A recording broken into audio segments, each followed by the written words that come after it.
It's a big day for the Statue of Liberty. On this day in 1886, Lady Liberty was dedicated. She was a gift to the U.S. from France and has since become a global icon and one of the most visited places in the world. But because of the pandemic, the National Monument is only partly open right now. Stephen Briganti, President and Chief Executive Officer of the Statue of Liberty-Ellis Island Foundation, joins us now to tell us how we can celebrate this day even from home. And first off, Stephen, the Statue of Liberty is a huge tourist hotspot, so that's a lot of money lost without those tourists. How has funding been through the pandemic? Well, it's been very sad. We're averaging about less than 10% of our normal visitation. Of course, the statue was closed. Both islands were closed from mid-March until they had different opening dates in August and September. But usually we get 4.5 million people, and we're not going to come close to that this year with tourism not coming to New York.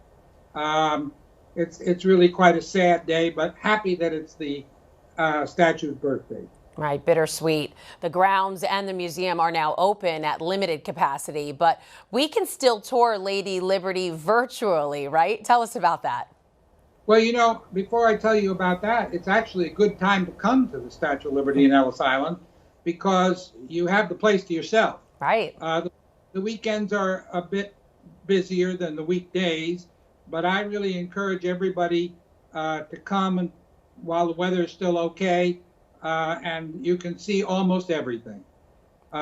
So your question was, what are we doing to engage people while the monuments are closed? Right. And because there is this universal interest in the Statue of Liberty and what it stands for and what its history is, we have started a program where people can sketch their vision, either a copy of the Statue of Liberty or how they see the Statue of Liberty.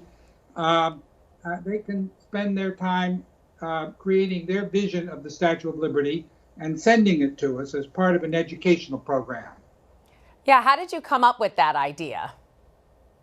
Well, we wanted a way to engage people, and what better way than to ask you and your listeners, how do you see the Statue of Liberty?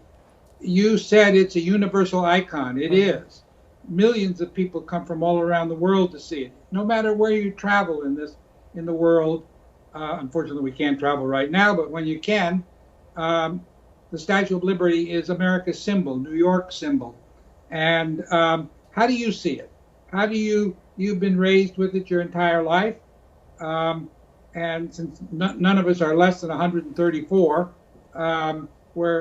it's always been here with us. And what is our vision of it today? Right. And I know you can go to Liberty Island. You could go in the museums right now, but you can't actually go into the statue, right? So that's where those virtual tours come in, right? Yes, and it's a wonderful virtual tour. We did this as part of the opening of our new Liberty Museum, which we opened in May of 2019 and then shut down in March of this year, sadly.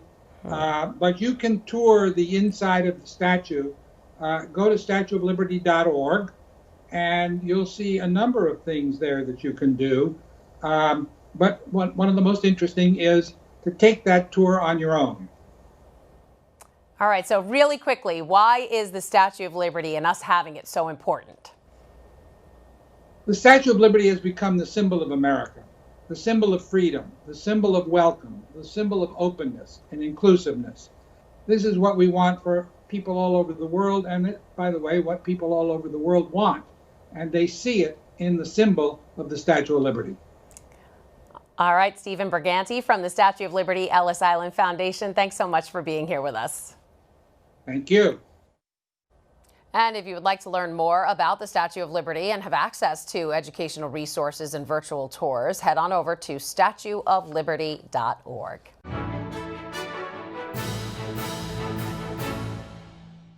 If you're watching Currents News on YouTube, be sure to hit the subscribe button and then click on the bell to get instant updates about all of our newest content, because we are putting your faith in the news.